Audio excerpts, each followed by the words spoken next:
Hi, everyone. Thank you for joining us for our webinar, How Personality Influences Virtual Teamwork. My name is Kat Duco, and I'm the Marketing and Business Development Manager at the Myers-Briggs Company. I work alongside a team of key account managers to support our customers across the Asia-Pacific region. This will be a highly interactive webinar, and I'll be assisting with questions and comments throughout. However, due to the large number of participants, we will keep everyone on mute to avoid any background noise, but we will encourage active participation by using the questions box feature on your GoToWebinar panel. Just a quick introduction of the Myers-Briggs Company. Our mission is to inspire people to lead more successful and fulfilling lives. And we deliver on our mission through various approaches, through our consulting solutions, research services, certification training, and our range of assessments, which you can see on the screen here. Our goal is to maximize the performance of leaders, teams, and organizations through the use of our psychometric tools and professional services. We are also going on our second year as a certified B Corp, which means we balance purpose with profit to use our business as a force for good. We value our community greatly, and during this difficult and unprecedented time, we want to ensure that businesses don't lose momentum. Very few people were prepared for this global crisis, so we want to offer our expertise where we can, and we hope you lean on us for support. Today's webinar will run for about an hour and will be facilitated by Dr. Jane Austin, Senior Consultant and Principal Psychologist at the Myers-Briggs Company. Jane has experience working with organizations across the Asia-Pacific region, delivering virtual and in-person training solutions with specialties including team effectiveness, leadership development, implementing organizational change, and workplace well-being and resilience. She is also one of our trainers for our various assessment certification programs. And today, Jane will be sharing recent research from the Myers-Briggs Company on different aspects of personality and interpersonal needs and how that can manifest in the workplace. She'll also discuss how the shift to the virtual workplace may impact team dynamics and leadership approaches. And with that, I'll turn you over to Jane. And thank you for that, Kat, and welcome everybody. So glad you could join us today. We're really keen to make this webinar as interactive as possible. And so I really encourage you to use the chat box. We'll be asking some questions, so if you could respond to some of those questions and also ask questions as we go along, we'll do our best to respond to them during the webinar, or at the very least at the end or after the webinar. So this webinar is based on a piece of research from one of our UK colleagues, lead consultant Helen Rayner, and she conducted this research in 2019. 469 people worldwide took part, mostly from the US and the UK. And the survey asked for FIRO scores, if people knew them. And if FIRO scores were unknown, the respondents completed the FIRO questionnaire. People were also asked to provide their MBTI type if they knew it. So essentially the research asked people what kind of team they worked in. The research explored the different facets of working in a team.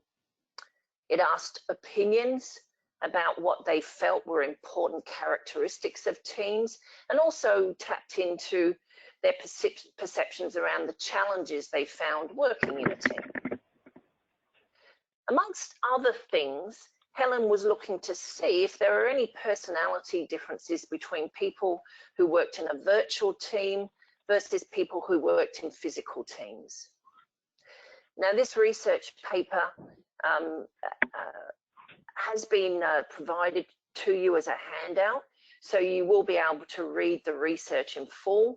Unfortunately, we don't have time today to share a great deal of the research findings, but I would really encourage you to have a read of the report later. Another paper that may be of interest is an excellent article in our People First for Organisational Fitness report on the changing shape of teams, and that's also been provided to you as a handout today.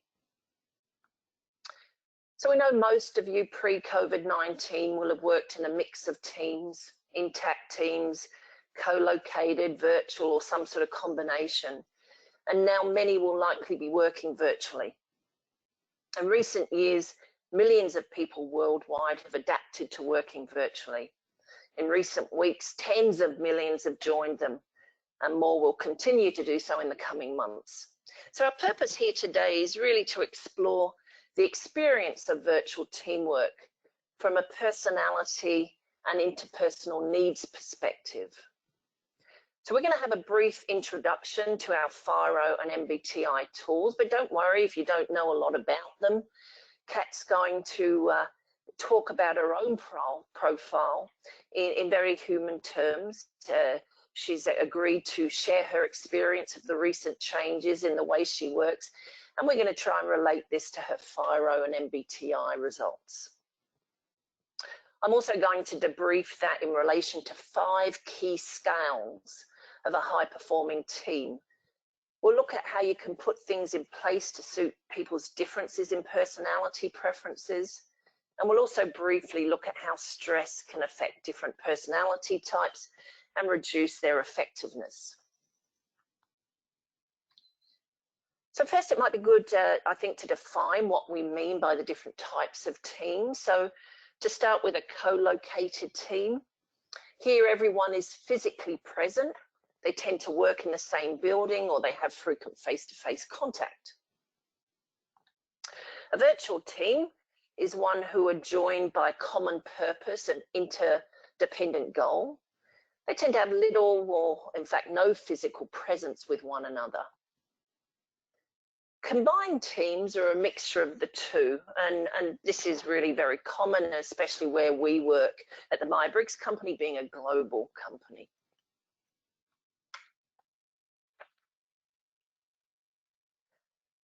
So let's take a high-level look at what my colleague Helen's research showed about the role personality plays in virtual teams.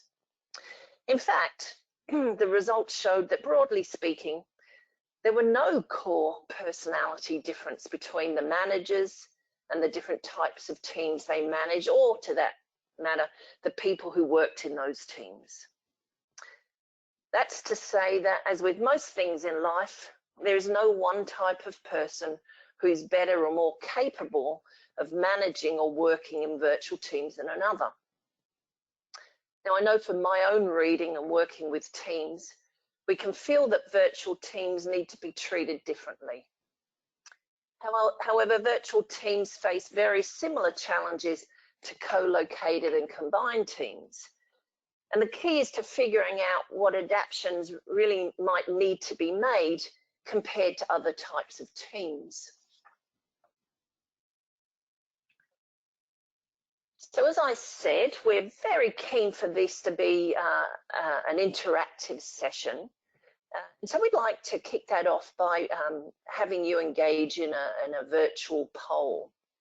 And what we'd like to know is, how are things going for you? I'm assuming that most of you are working virtually. So the question is working virtually effective for you, yes or no? So that's the first thing I'd like you to think about and respond to. But perhaps you might like to give us some context to your answer to that question by sharing in the chat box what it is or isn't that's working well for you.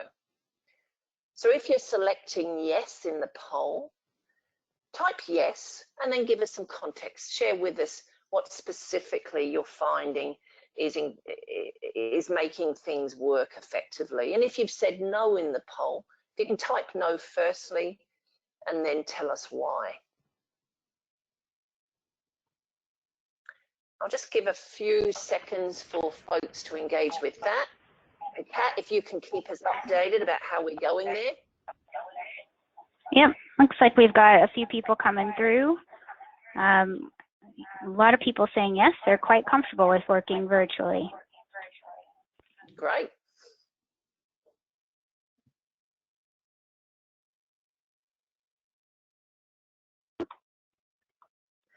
So I'll go ahead and close off the poll now. Okay. Got quite a few responses. I can share those really quickly here. Okay. So a lot of people saying yes, that working virtually is effective, 71%, 9% no, and 20% unsure. Okay. Are we getting any comments through yet? Or is And it I too do have soon? some responses as well to your questions, Jane, for more information. Someone saying unsure, there are issues around technology and its uses and abuses, reformatting content to suit the virtual medium. People saying yes, more productive, and now supporting the rest of the team who are not as used to working remotely. Those in the team who are new to it are really struggling. Let's see if I can find, here's a no, usually delivering facilitated training and need to convert to online. But on the other hand, meetings are working well. Great. Okay, so a mix of responses there. All right, I might keep moving us along. So if you didn't catch my colleague, Dr. Martin Bolt's presentation on virtual team communication, I really would suggest you have a look at that. It's an excellent place to pick up some tips on how to work with a virtual team. What I want to look at now is what personality means to virtual working using two core tools, so that being the FIRO and the MBTI. And we're going to follow the journey of one person, and that being Kat, through this. And we'll then try and deconstruct what this means against the 5 team scales which emerged from the research also. We hear lots of people sharing with us that this sudden change caused by COVID-19 is stressful, both on themselves and their teams. So we're just going to take a look at how we can pinpoint this stress from amongst all of the stress factors caused by COVID-19 and try and look at some ways that we might manage some of these things.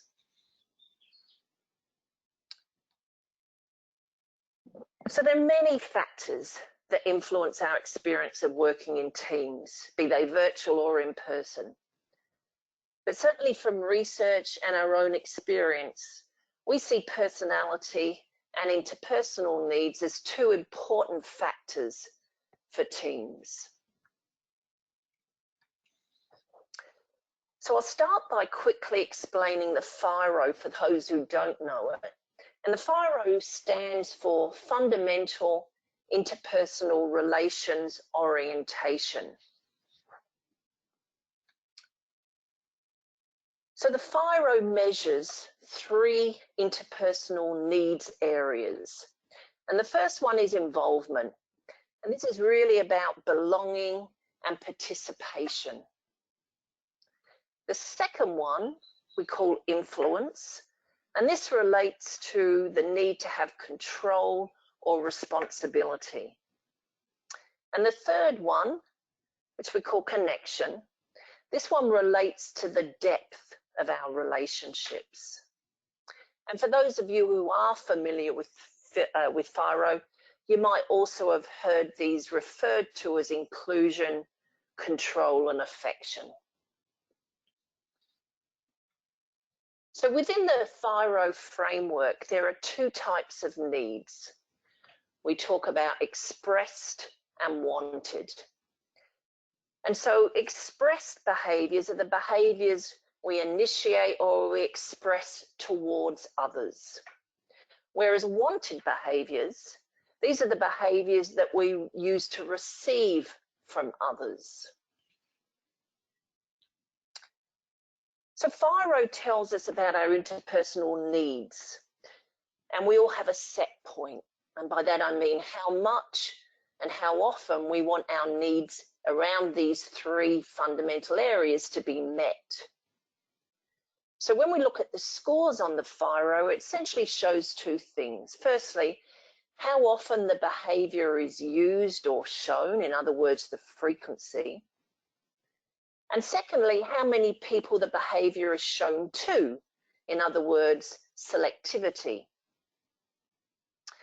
When interpersonal needs are not being met, we can become uncomfortable, perhaps being more rigid, much less flexible in our behaviour. And the same thing can happen during times of stress. We can start to dig our heels in. So we can use our understanding of interpersonal needs to help understand what might be going on. Now we're concentrating on psychological needs here, as opposed to things like, as somebody mentioned earlier, the correct technology for remote working. Now on the screen here, Kat's kindly allowed us to show her FIRO profile. And you can see that she has a high need for both expressed and wanted involvement. Kat seems to have a medium need for expressed influence and a high need for wanted influence. And lastly, the results show that Kat has a medium need for connection. We might sum up this profile through the dot points over to the side there and say that Kat seems to be the sort of person who wants to include others and to participate. Kat's the type of person who wants to be kept in the loop. She sometimes assumes responsibility. Kat seems to have a preference for clear expectations and instructions. And Kat seems to selectively engage colleagues on a personal level. So Kat, what I'd like to do now is just ask you a couple of questions about your profile. So firstly, your FIRO does suggest that it's important to you to have frequent social interactions with others. So how do you get your needs for being including and involving others while working virtually? And particularly about what's most different here from when you've been co-located, perhaps? Yeah, so I am always eager to participate and take the initiative in many things, but I don't necessarily need to be leading projects. I just want to be involved and collaborate with my team members. I do also like to involve others in my projects and get feedback, although that tends to be more selective, focusing on my internal trusted advisors. And while I do like to check in with others face-to-face, I don't mind the virtual setting. I feel like I can still contribute and get feedback from teammates virtually. It just takes a more concerted effort, so scheduling formal meetings versus relying on more informal interactions. Okay. And in terms of your FIRO needs around influence, I can see that you've got this medium need for influencing or directing others. What's it been like for you to get work done while working virtually compared to being in the office with the team? I like to assume responsibility where I'm more confident in my knowledge and I feel like I can make a greater impact. With the Myers-Briggs company being a global organization, there are many projects that I'm participating in and influencing where my colleagues are in another country. So in this aspect, I was already working remotely. For local projects, of course, that has shifted to the virtual world, but it hasn't felt like a challenge or necessarily even a change. It's just like any other day. Okay. And lastly, it appears you like to have some work relationships where it's important to be affiliative and open. And I'm curious what helps you get this particular need met while working virtually. So I do have close relationships with some of my colleagues, and not with others. It does tend to depend on the situation and context. Working remotely, it can be a bit harder to have those personal check-ins with people. But to be honest, with my kids being isolated at home with me in particular, there's a lot of background noise and distraction as it is. So I'm kind of appreciating fewer informal conversations right now. I do miss the personal connections, but I try to make up for that in a more efficient way at the beginning of formal meetings at this point. And I do think it's important to call out that when I was working for the Myers-Briggs company in the US, I worked remotely 100% of the time. So I think over the years, I've gained experience with how to connect, get involved, and influence from a distance. So I feel comfortable with it at this stage, and I apply what I've learned in the past to this recent move to the fully virtual workforce due to COVID-19. So unlike some, you've had a lot of remote experience and you've been able to make it work very successfully.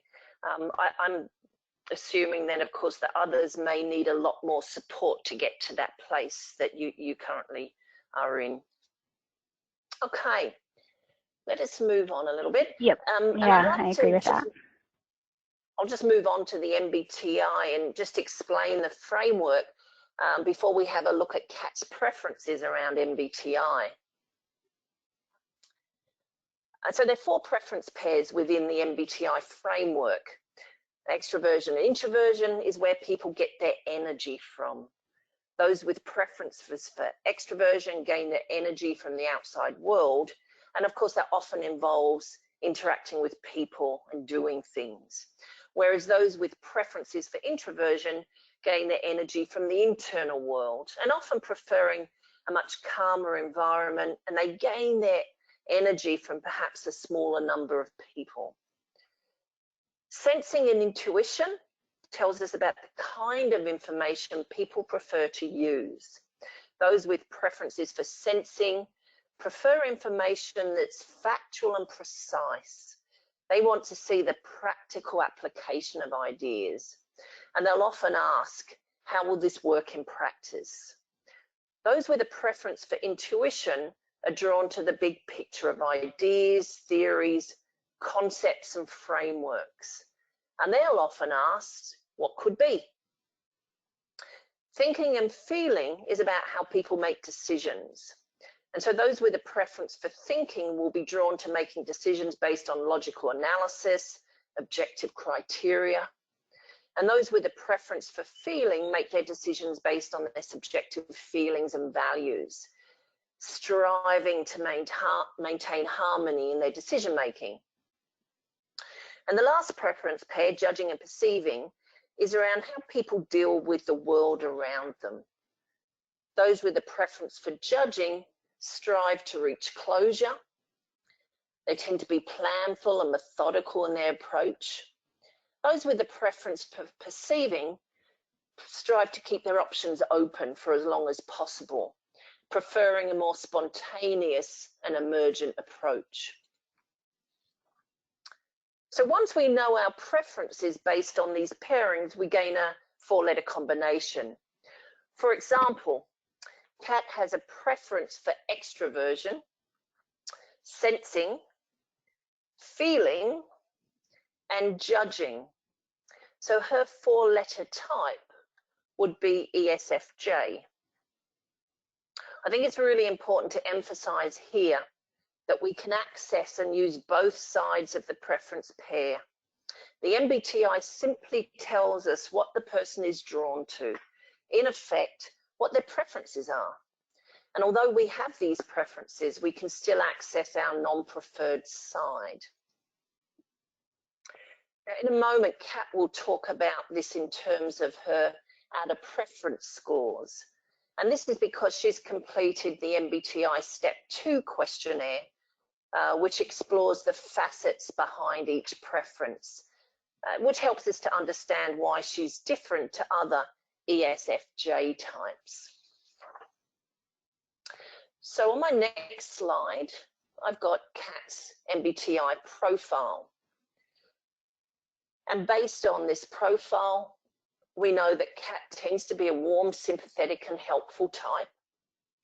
She's known to be personable, cooperative and tactful, practical, realistic, down to earth, and also decisive, thorough and consistent. So I'm going to call on you, Kat, now, if you can just share with us a little bit about your MBTI preferences. And particularly, let's start with your preference for extroversion.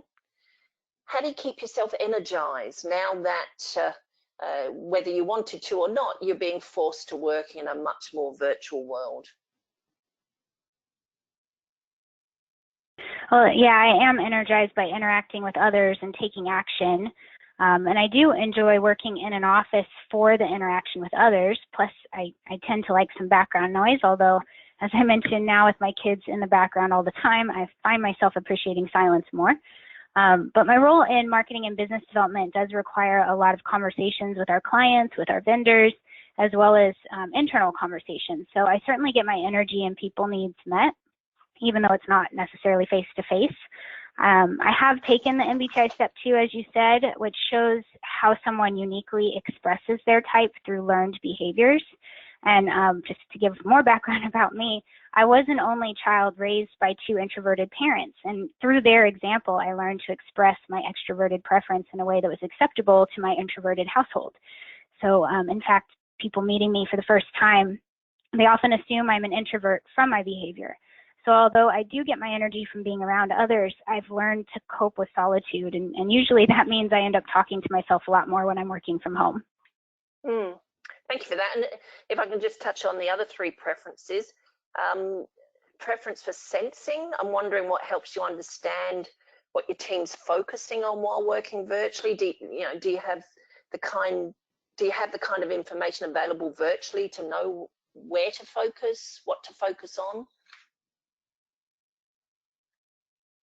As a sensing preference, I tend to like information that's real and tangible, and I rely a lot on my experiences. So as I mentioned before, when I was on the US team, I worked from a home office 100% of the time and became really skilled at managing my day-to-day. So I find myself tapping into that experience now and following a similar daily structure. I also have great lines of communication with my manager as well as the various project teams that I work with around the world. We're very clear in our roles and responsibilities and expectations for each team member so we can accomplish whatever our shared goals are. And I find that that's a necessity regardless of being co-located or virtual. And your preference for feeling, how does that help you make decisions with others when working virtually? As someone with a feeling preference, I do value harmony and would love to always have consensus. When in a co-located office, it's nice to be able to quickly check in with my trusted advisors in the office to get feedback on whatever I'm working on. And that helps me feel more confident that I'm making the right decision for everyone and for the project that I'm working on. But that can be a bit more difficult to do virtually. I often lean on my sensing preference now, making decisions based on my experiences or what tangible information I have. And thinking about my MBTI Step 2 results, I am what's considered a tough feeling type. So for me, while harmony is the ideal, I can easily accept when that's unrealistic in order to get the job done. And sometimes you just have to move forward. And finally, then, with your preference for judging, how does that affect how you plan and organize your work schedules now that you're full-time virtual? I am a very clear judging preference. I tend to plan my work, then work the plan, wanting to check things off my to-do list as quickly as possible. And working virtually, there are far fewer informal meetings, so my day can be planned and controlled to a greater degree.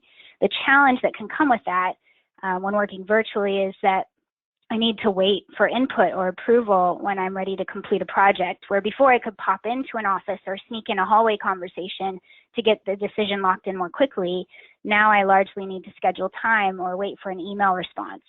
And the other challenge that I have is managing my total hours worked. I truly, maybe to an abnormal extent, get a buzz from checking things off my list. And there are many times I find myself working 12-hour days just to be able to finish whatever tasks I'm focused on. And to be honest, this is a challenge even when we're reporting to an office, but it's certainly exacerbated with my office now being down the hall. Okay, thank you for that, Kat. I'm just going to go to the next slide where we start to touch on the impact of stress on personality type. So we know all types have strengths and blind spots. We also know that when we're exposed to everyday stress, we're likely to start to overuse our strengths. And so we may see our extroverted feeling types like Kat and ESFJ, but that would also include ENFJs, becoming louder, more active, really focused on decision making. How does that sit with you, Kat? I can definitely relate to the description of becoming more focused on decision making. What relieves stress for me is checking things off my to-do list. So I feel a really strong need to move quicker. And in that sense, I guess I get more active and perhaps become louder in that I become a squeaky wheel with those that I'm leaning on for input. What does that mean, becoming a squeakier wheel, Kat? Can you describe that to me? Sure. So I think when I know that I'm relying on someone for input or even approval to complete a project, if I'm not getting a response in a fashion that's on my timeline, I guess I should say, then I'll start bugging them a bit more. So reaching out more often, or now that it's virtual, rather than popping into offices, it's making informal calls or sending multiple emails to follow up. Thank you. We'll tap into some more around the stress responses with some other types in just a moment. What I'd like to introduce now is from the research, the 5 key team scales that emerged that make a high-performing team. And so what was found was that they consist of clarity, emotional intelligence, effectiveness, stretch, and the last one being culture.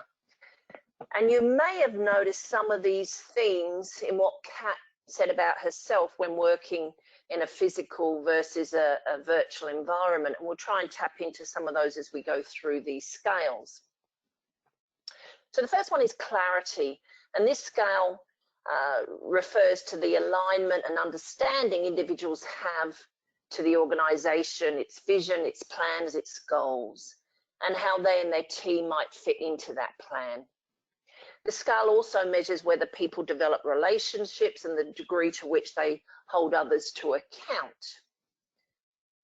In an effort to be interactive here, what I'd really encourage you to do now in the question box, if you could tell us about how you see clarity in a virtual world relating to you, your clients, or perhaps your stakeholders. And in a moment, I'll get Kat to share some of those.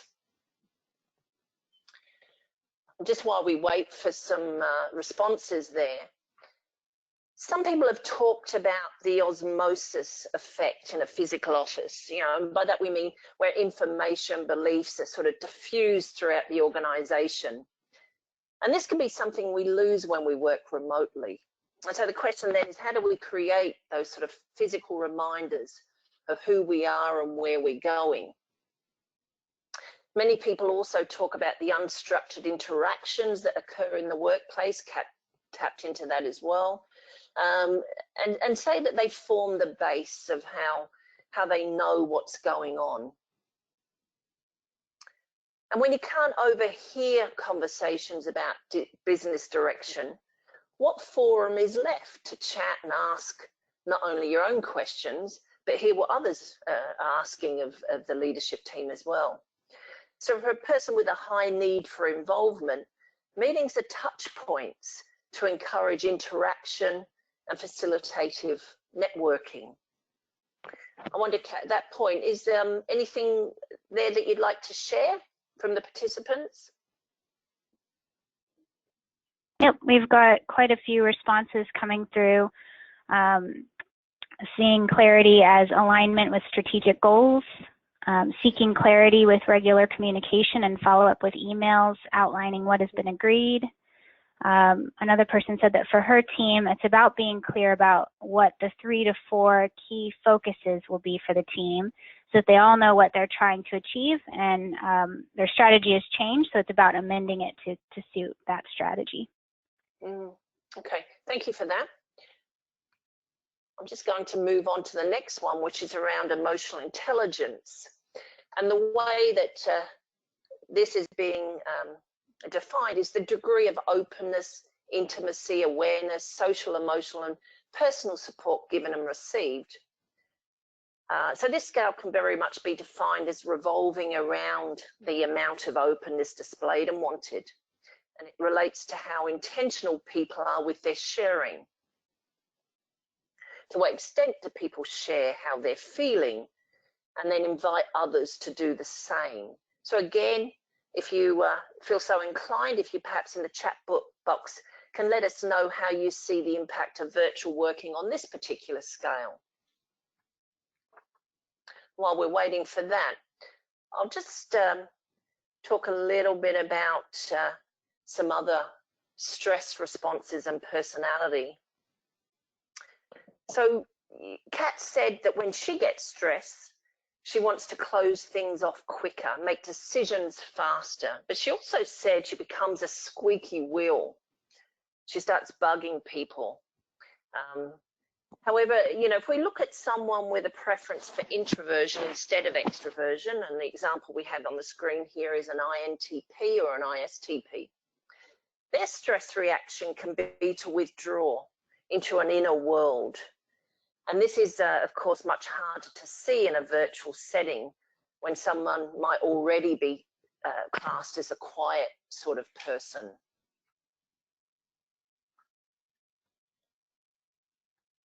So we know that different people want to be involved with others to a greater or lesser extent.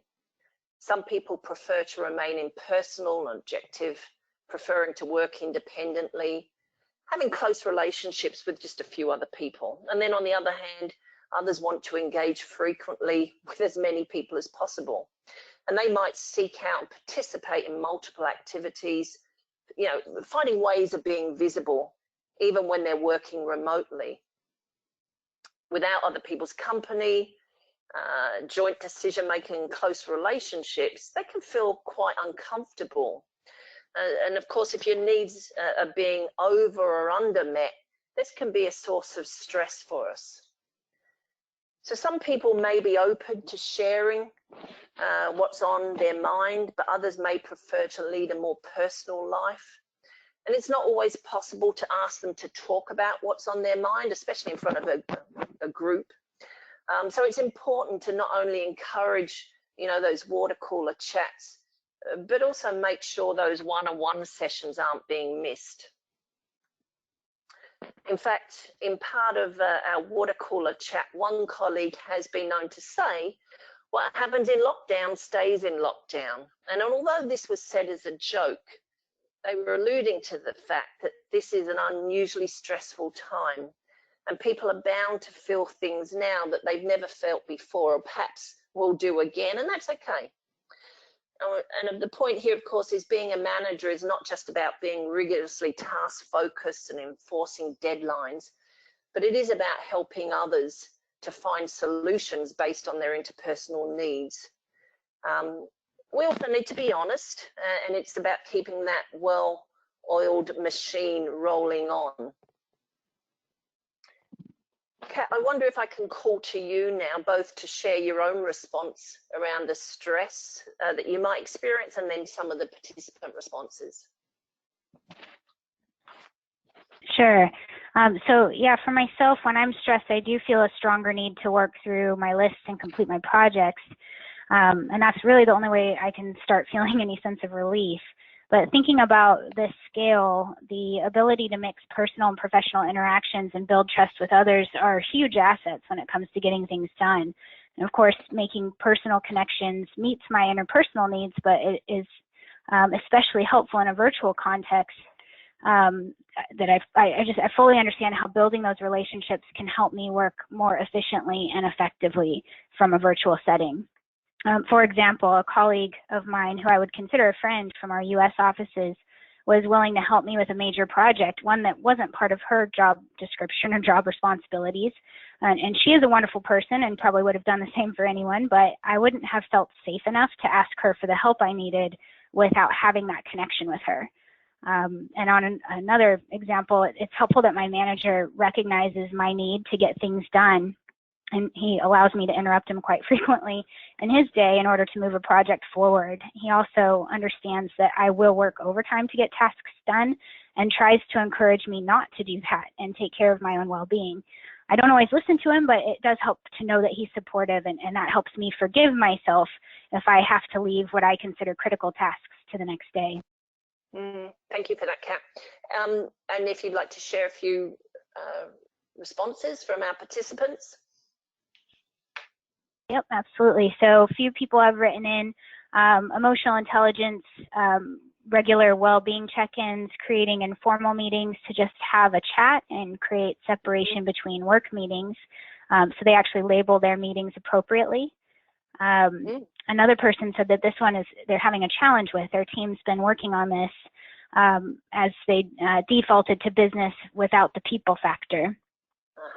Working virtually has identified some personality types or relationships that perhaps don't work well together, but now virtually knowing how to interact with each other, having people be shut off in a virtual meeting. So a few different things. Yeah, great comments there that I'd love to explore. But for the moment, I'll keep us moving. And let's look at the next of the scales, which is effectiveness. And this one measures the effective completion of work. So is it completed on time? Is it completed within budget? It also measured whether conflict is managed effectively and to some extent the trust team members have in one another. Without that trust, effectiveness is a difficult thing to get. So again, if you've got anything that you'd like to contribute around effectiveness, how that's been impacted working virtually, we'd love to hear from you. And it's interesting here to note how those with other preferences might respond to stress. In this case, we've got the extroverted thinking types, of which I am one, an ESTJ, and there's also the ENTJ here. They're often referred to as directors, but they're not necessarily senior leaders. But what we do know about ESTJs under stress is that they can become louder, much more critical, and sometimes making rash decisions when under stress. So the question I pose to you is, what do you think this is going to do for conflict and trust amongst the team if it's not managed well? And another example might be this one here. ISTJs, ISFJs, it's often referred to as the conservers. What they tend to do when they become stressed is focus doggedly on detail after detail, citing fact after fact. In fact, unable or with limited ability to discriminate relevant from the irrelevant information. And of course, that can lead to a slowing of all processes and a lack of decision making.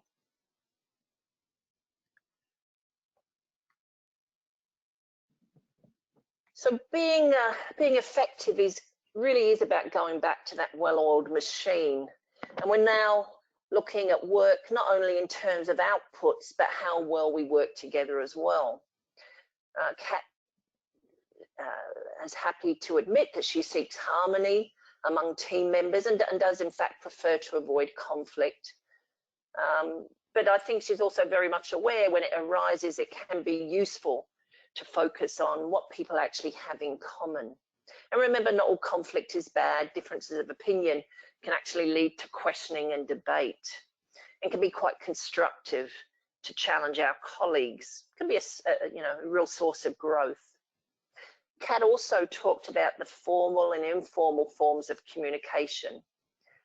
How does this feel for other people?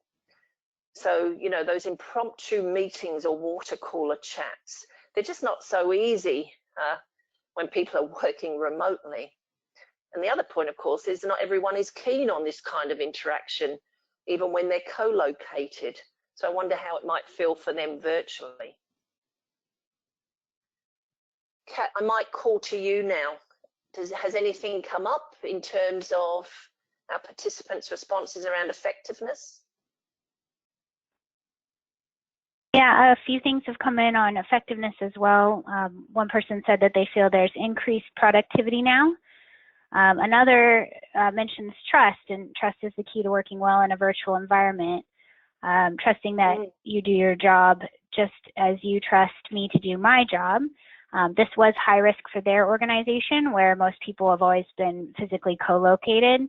They say that it's tricky in real life, but she needed to feel trusted in order to get on with it, is what she said.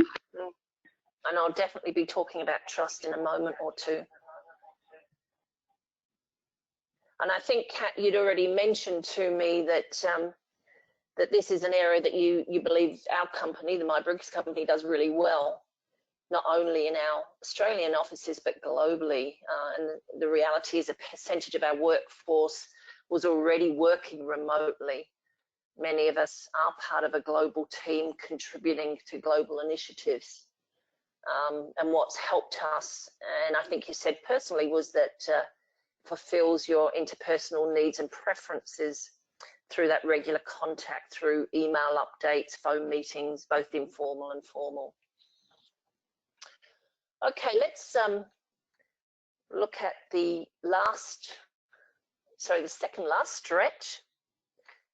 And this scale is about roles stretching individuals and personal development being available. People reporting that there are opportunities to experiment in their roles, to participate, to voice their opinions. And again, let us know how that's going for you in a virtual world. And just touching on this concept of stretch, then we know that many people, particularly those with a perceiving preference, find change energizing. The change of pace and the buzz of having to find solutions, to the ever emerging challenges can be really energizing.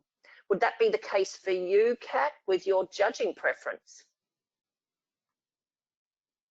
I actually really enjoy change, but mainly if it creates efficiencies in how we work.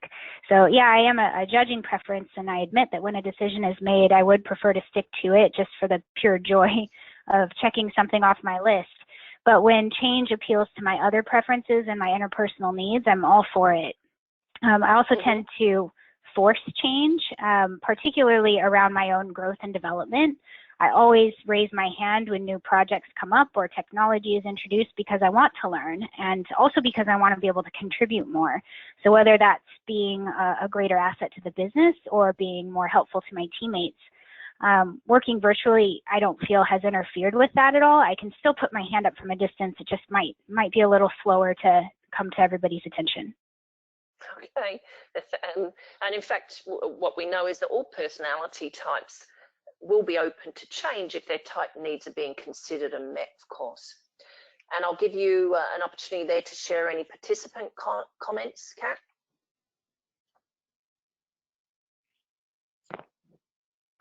So a couple people have said it's a big discomfort for me in stretching in tech. Stretching in tech is pushing me out of my comfort zone. Another person said stretch has been terrific for me. I've been able to influence our team to do things differently, and also have been able to show our team ways of working which may have been possible, whereas they have always thought it was not achievable.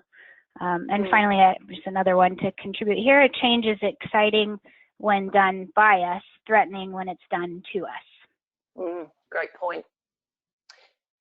And I'll just move on to the last of our team scales, which is the culture scale.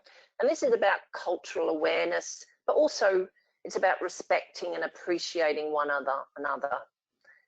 So it is about understanding cultural differences and nuances, respecting them, adapting to them. And so I'll ask folks if they would like to add anything to the conversation around the effect virtual working has had on your need to respect or adapt to cultural differences.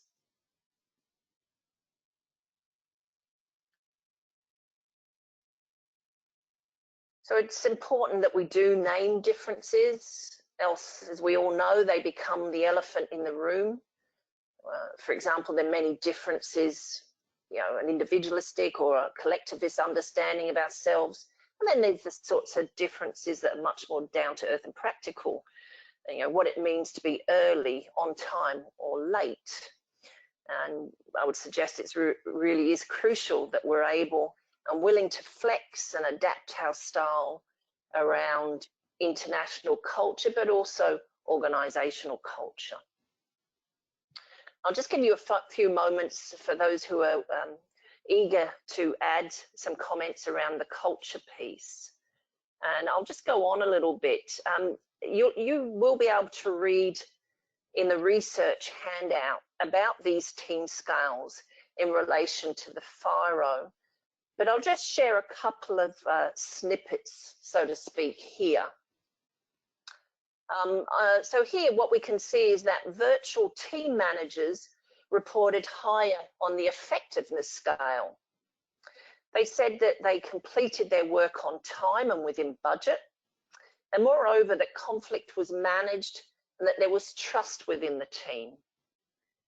Now, to be honest, for me, there's more questions than answers here.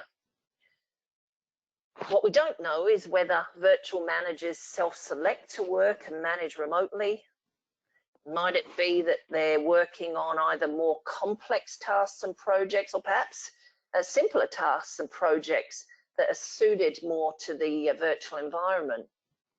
Does working remotely mean that virtual managers have to deal with less conflict and organizational politics? Does that help them, to report the effective completion of work? So a lot of questions around that, clearly more research required. And then in terms of the FIRO and these team scales, and I'm just looking at one here in relation, FIRO in relation to emotional intelligence. In a nutshell, what we found here was that people who had higher needs around involvement and connection also had higher scores on emotional intelligence, as measured by this piece of research. And of course, the challenge with questionnaires and surveys is that we don't know whether people are actually demonstrating these behaviours or whether they simply reported that they felt they did. Self-deception is real, and seeking feedback from others can be a great way of developing our self-awareness. So Kat, before I move on, was there any comments from our participants that you'd like to share with us? Yeah, there's quite a few that come through, and Jane, just prompting on the slide, it looks like you might need to click to make the graphs appear, just so people can see that. So yeah, a few things have come through. So working virtually has not had much impact on cultural awareness, just a different forum and accepting our differences. More staff have been more interactive from face-to-face, so better culture in the team coming together in a crisis. And a couple others here, one person says that they're celebrating events virtually. And for an example, they provided Sri Lanka New Year. They did a virtual event to celebrate that cultural milestone. Yeah, so quite a few. There's quite a few comments on this one. That's great, thank you. So just moving now to the question about what makes a high-performing team. And in the research, respondents were asked what were the top 3 characteristics that were needed in a high-performing team. And what you can see here listed are the top 5 responses. And so this is irrespective of whether you're working with a co-located or virtual team. And I'm just going to focus now on the few minutes I have left around communication and trust. And another question that respondents were asked to answer in the research is, what is the most effective way of aiding communication and therefore building teams? And there was a clear consensus that meetings could be used to aid communication and team development, with a variety of opinion on the different approaches that could be utilised. So clearly meetings were recognised as being integral. And that could, of course, run counter to the frequently lamented claim that the corporate world is overloaded with meetings. Certainly the output of the research through content analysis showed the different types of meetings respondents attended, with a consensus being that different meeting types are needed and that a one-size-fits-all approach just doesn't work. In other words, we need to flex our communication styles according to the situation. And moreover, what suits one person may not suit another. Clearly, there needs to be a level of dynamism and flexibility as opposed to rigidity. The COVID-19 virus has certainly accelerated the pace at which teams are now having to think about communication. What worked in the past may no longer be effective. But each individual and manager is going to have different preferences, but nevertheless, respondents referenced all these types of meetings and will likely represent the views of others within your organisational client group as being important ways for them to come together and communicate. Just tapping into their personality, for example, we know a team member with a preference for P would likely prefer informal, ad hoc, unstructured meetings.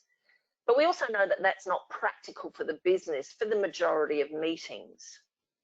Still, everyone can get something out of each kind of meeting. In a co-located team, it's much easier to not notice the value of these informal meetings.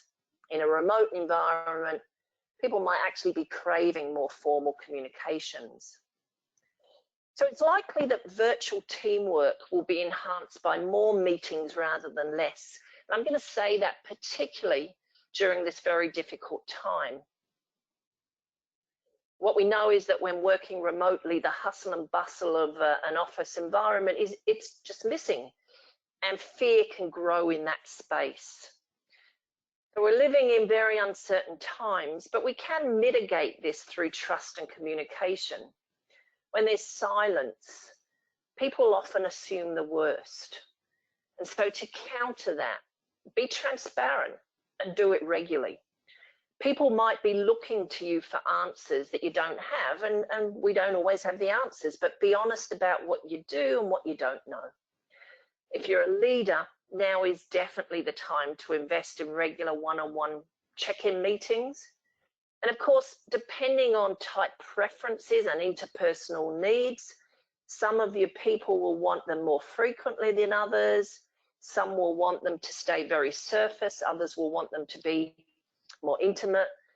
But we all benefit from knowing that you care and that you're valued, essentially. So we can split our communications at work into two broad types: work-based communication and relationship-based communication. And work-based communication, as shown on the left side of the diagram here, are those formal team comms. And this communication gets work done, but doesn't really create shared context and increased trust. So if you're leading a team, good question to ask yourself is, how much time and focus are you spending on those work-based parts of your team comms? And how much time are you spending on the right side, which is the informal comms, the comms that's really needed for shared context? How's your family going? How's remote working for you? What changes have you experienced, and so on? And of course, these need to be very authentic conversations, not just, surface chatter that's tick the box stuff. Small chat doesn't build relationships in teams. So if you're a manager who spends their time focusing on work-based only, just don't expect relationships in the team to build or form. You need, let me say again, authentic conversations, not superficial chatter. And let's be honest, it is the leader who sets the standard of how the team does or doesn't communicate with each other. On this slide here, I've just got a few somewhat basic comms tips for a virtual team. Very quickly, it's important, I think, to establish norms up front. For example, discussing and agreeing how you're going to schedule meetings across time zones, that type of thing. It's going to be important to clarify which medium we're going to use for regular comms, email, chat, etc. What response times do we expect? Set some ground rules. And that really does contribute to leveraging time allocated for group discussion. Things like ground rules around turning off our phones in a meeting. One person contributes at a time, or maybe not using the mute button. We also know that virtual tools reduce the social cues that help team members bond, and that can really diminish motivation to share ideas and information. And we also probably all are very much aware that people hold back when they can't directly observe their teammates' reactions to their contributions. And another factor, of course, is that when dispersed teams consist of subgroups at different locations, there tends to be a natural tendency to communicate within a local subgroup rather than across the entire team. So just make it easier for people to communicate, and do that by prompting them. Actively solicit perspectives and viewpoints, which is something that we probably tend not to do in face-to-face meetings, but perhaps the rules have to change when we're doing virtual. And I know that we're running out of time, but I did want to touch on this concept of trust because I think it's so important here.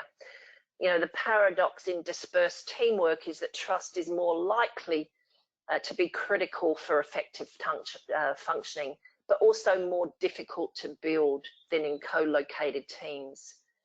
You know, trust between teammates in the same workplace is influenced to a large extent by familiarity and liking. However, you know, in our virtual dispersed teams, people basically have to signal their trustworthiness. And they can often do that by how they work with others on a task. So to help develop trust on virtual teams, it's important to engage in what I might call explicit behaviours that signal to others that you can be trusted. You know, respond promptly to requests, take the time to give, you know, substantive feedback, offer solutions, and most importantly, maintain, you know, a really supportive tone in your communications. So Paul Zak, who's a professor of economic psych and management, he points out that to increase trust in the workplace, the best place to start is at home, by being trustworthy and by trusting people more.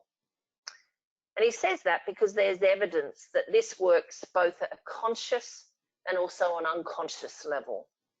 At a conscious level, people want to honour your trust in them. At an unconscious level, the research suggests it sort of works at that very much deeper neurological base.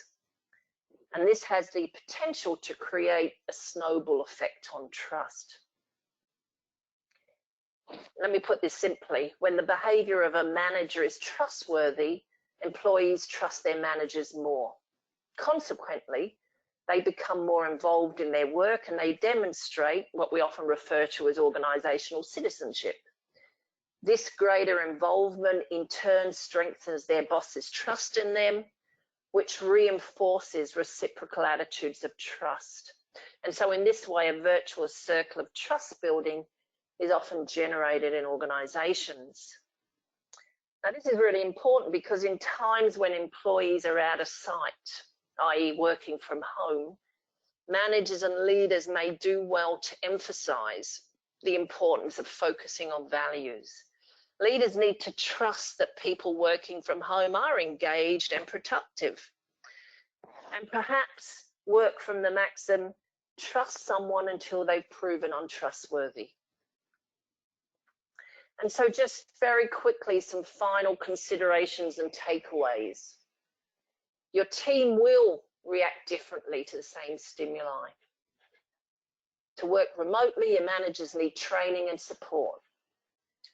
Personality assessments, they're certainly the quickest and easiest way to get started, but they're not the only way. As we've seen from Kat's insights, there are many other factors that go into play that make up how a person thinks and feels. And finally, this isn't forever. You might feel that by the time you've got the hang of virtual working, we'll all be back in the office. But the truth is, knowing and understanding yourself and your team, it's the key, irrespective of whether you're working virtually or co-located, if you're interested and really wanting to help boost team performance. So on that note, I'll hand back to you, Kat. I know I've only barely given you any time, but the floor is yours. Thank you, Jane. And thank you all again for joining the webinar today. We will take a couple questions in a few minutes. I know we are out of time, but we're happy to stay on for a couple questions. So please use the questions box as you all have been doing on the GoToWebinar dashboard to submit any questions for Jane. And while we wait for those to come through, I'll share just a bit more about our company, including some resources that we have for virtual teams available through our website. And Jane, if you don't mind progressing the slide. For those of you that are new to the Myers-Briggs company, we work with our clients in a few different ways. We offer consulting services where one of our experienced trainers like Jane can get to know your organization and your business requirements and design a customized solution to deliver on your desired outcomes. Or if you want to build that capability internally, we do offer certification programs that will provide you the knowledge and tools to design and deliver your own solutions. And Jane shared quite a bit about the MBTI and FIRO today, which are just a couple of our tools. We do have other tools, as I mentioned at the beginning, to support the entire talent lifecycle, including emotional intelligence tools, leadership 360s, and talent selection tools. And finally, we can offer a collaborative, flexible partnership if you would like to become accredited in our tools, but also engage our experts for customized support. If you want more information about our assessments and services, our website is a great place to start. And I would like to call special attention to our new web pages with resources for developing your virtual workforce. From our home page, you can click on the first banner, which looks like the one pictured on the screen here, to navigate to the virtual workforce pages, which include information on virtual team building workshops, as well as complementary resources like tip sheets, quick guides, and infographics. And of course, we also have some more free webinars coming up to attend. Our next one is going to be on April 30th, and it will be on the topic of psychology of engagement, talking about employee engagement. And that will be facilitated by Cameron Knott, Managing Director and Psychologist at the Myers-Briggs Company. We will be sending the slides and recording from the webinar today to each of you. It should come by tomorrow. You should also receive a link in the next hour to a very brief online survey, which should just take a couple minutes. So we'd really appreciate your feedback on the webinar today. And with that, I'll turn to some questions. So again, we'll just take a couple since we're out of time already, but a couple good ones came through. One is, my team was already working well together, but now with a move to 100% virtual, how can we maintain that effectiveness? Perhaps to answer that, maybe I'll just tap into a recent example. And this is a team we supported with developing their teamwork. The team works in a large multinational business. And as they'd started to do more work and meetings virtually and from different locations in the Asia Pacific area, they wanted to understand how they could better work with each other, you know, especially the different styles and interpersonal needs they had. So what we did, we started by facilitating a virtual workshop. They did complete the FIRO and then, you know, explored their interpersonal needs together. And we sort of encouraged them to consider how that affected their interactions in person, but also virtually. Following the workshop, they undertook some individual development actions to share with the team, and then further work out ways to understand, you know, the needs of each other, particularly in meetings. And then we did a follow-up team development workshop a few months later, where they further established agreed ways the team would meet, make decisions, you know, use their strengths, you know, the strengths of individual members, which their manager said had improved how they worked as a team. So they started these development sessions in the months before COVID-19 started to sort of affect their business. And now the team development they did is all the more relevant as they're now working completely virtual setup. So aside from really learning about each other's interpersonal needs, they also dedicated time to explore, discuss, act on what they learned from the assessment and the workshops. And I guess it was this sort of investment of time and commitment that helped them work effectively as a virtual team.